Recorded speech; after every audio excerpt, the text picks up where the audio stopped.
Coba lu bayangin seseorang yang kekayaannya lebih dari 1.000 triliun rupiah. Rumahnya ada di 3 benua. Mobilnya bisa ngisi 1 lantai parkir. Tapi kalau lu lihat laporan keuangannya, ada satu baris yang aneh. Orang ini punya utang banyak, ratusan triliun rupiah. Dan yang lebih aneh lagi, utang itu bukan kecelakaan. Bukan karena bisnisnya gagal. Bukan karena dia hidup di luar kemampuan. Utang itu disengaja, direncanakan, diperbaharui tiap tahun. Ini bukan kasus satu orang. Sebagian besar bilioner di dunia lakuin hal yang sama. Mereka punya cukup uang tunai buat melunasi semua utang itu besok pagi. Tapi mereka nggak lakuin itu. Kenapa? Karena ada sebuah strategi yang udah dipakai secara sistematis sama orang-orang paling kaya di dunia selama puluhan tahun. Strategi ini punya nama dan kemungkinan besar lu belum pernah dengar. Strateginya bernama Buy, Borrow, Die. 3 kata, 3 langkah. Dan kalau lu ngerti logika di baliknya, cara lu lihat berita tentang bilioner gak akan pernah sama. Langkah pertama, buy. Beli aset yang nilainya terus naik. Saham, properti, obligasi. Aset-aset ini nggak dijual, nggak diuangkan, cuma dipegang. Selama belum dijual, kenaikan nilainya nggak dianggap sebagai penghasilan sama sistem pajak. Jadi, nggak kena pajak. Langkah kedua, borrow. Nah, disinilah bagian yang nggak intuitif. Daripada jual aset buat biayain gaya hidup, orang ultra kaya minjem uang dengan jaminan aset mereka.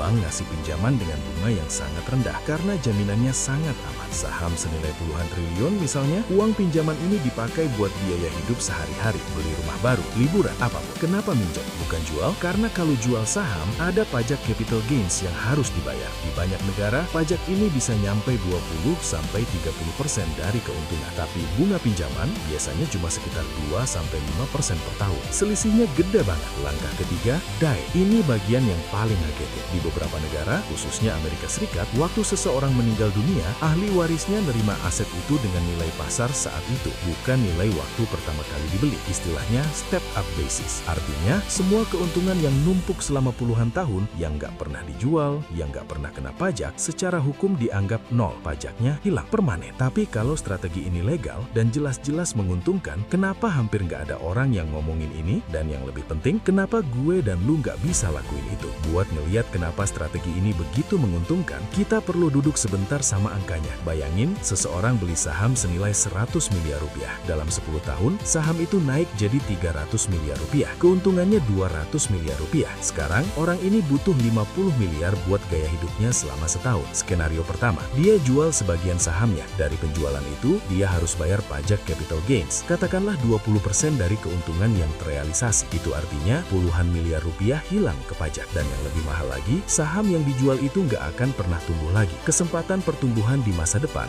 hilang selamanya. Skenario kedua, dia minjam 50 miliar dari bank dengan jaminan sahamnya. Bunganya 3% per tahun, sekitar 1,5 miliar. Sementara itu, sahamnya tetap utuh dan terus tumbuh. Selisih antara biaya bunga dan pajak yang dihindari bisa nyampe puluhan miliar rupiah dalam 1 tahun doang. Sekarang gedein skalanya. Kita ngomongin orang yang asetnya ratusan triliun. Selisih ini bukan lagi soal penghematan. Ini soal ratusan triliun rupiah yang secara legal nggak pernah berpindah tangan ke negara. Kalau uang itu ditumpuk dalam bentuk lembaran 100.000 rupiah, tingginya bakal melampaui puncak Monas berkali-kali lipat. Dan ini terjadi tiap tahun, berulang. Kita mungkin terbiasa dengar bahwa orang kaya bayar pajak mereka, kayak kita semua. Tapi secara teknis, penghasilan mereka yang sebenarnya nggak pernah muncul di formulir pajak karena minjem bukan penghasilan. Dan aset yang naik nilainya tapi nggak dijual bukan keuntungan yang bisa dikenakan pajak. Kalau matematikanya udah jelas kayak gitu, pertanyaan yang wajar adalah ini. Kenapa strategi ini nggak dipakai semua orang? Jawabannya ada 2. Yang pertama struktural, yang kedua psikologis. Yang struktural lebih gampang dijelasin. Pinjaman dengan jaminan portofolio saham yang di dunia keuangan disebut securities-backed lending itu produk yang cuma tersedia buat nasabah dengan portofolio di atas ambang tertentu. Di banyak bank swasta dan institusi finansial besar, ambang itu mulai dari sekitar 10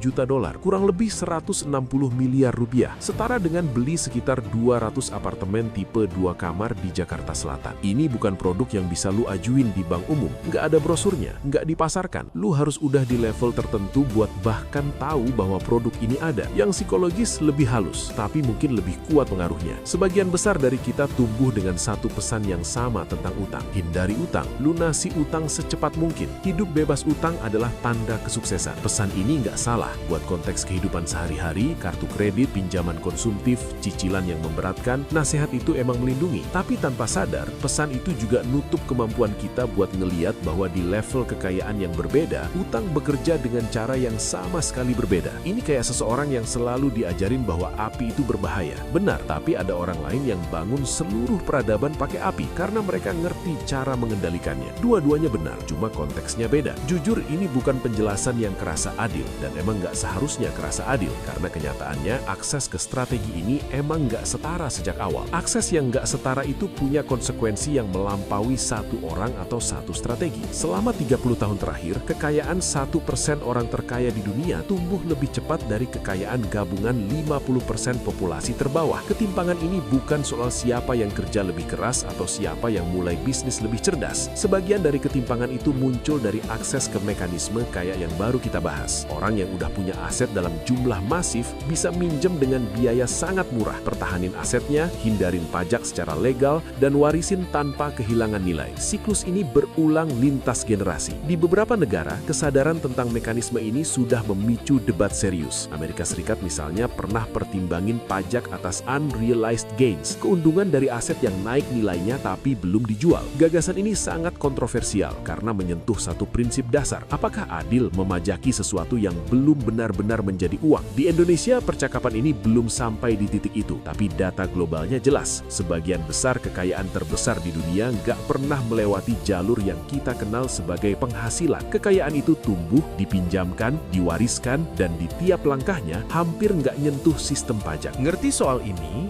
bukan soal marah atau nyalahin siapapun. Ini soal ngeliat papan permainan yang sebenarnya, termasuk bagian-bagian yang selama ini nggak kelihatan dari tempat kita berdiri. Kita mulai video ini dari satu pertanyaan simpel. Kenapa orang kaya hidup mewah dari utang tanpa bangkrut? Jawabannya ternyata bukan soal keberanian ambil resiko, bukan soal keahlian finansial yang luar biasa. Mereka main dengan aturan main yang berbeda. Aturan yang dirancang atau setidaknya yang berkembang sedemikian rupa sehingga makin banyak aset yang mereka punya, makin murah biaya buat punya lebih banyak lagi. Dan langkah pertama yang paling jujur mungkin bukan nyoba niru strategi itu. Langkah pertama adalah menyadari bahwa aturan itu ada, bahwa utang di level yang berbeda punya arti yang berbeda, bahwa nasihat keuangan yang kita dengar tiap hari mungkin benar, tapi cuma di satu bagian dari papan permainan yang jauh lebih besar. Pertanyaan yang lebih susah dan mungkin lebih berguna bukan gimana gue bisa lakuin apa yang mereka lakuin. Pertanyaannya adalah ini, apakah kita lagi bangun sistem yang makin ngasih keuntungan ke mereka yang udah punya paling banyak? Dan kalau jawabannya iya, apakah itu sesuatu yang mau kita pertahankan? Gue nggak punya jawaban yang tuntas buat itu, tapi gue percaya ngerti pertanyaannya itu adalah langkah pertama yang lebih baik daripada nggak pernah sadar bahwa pertanyaan itu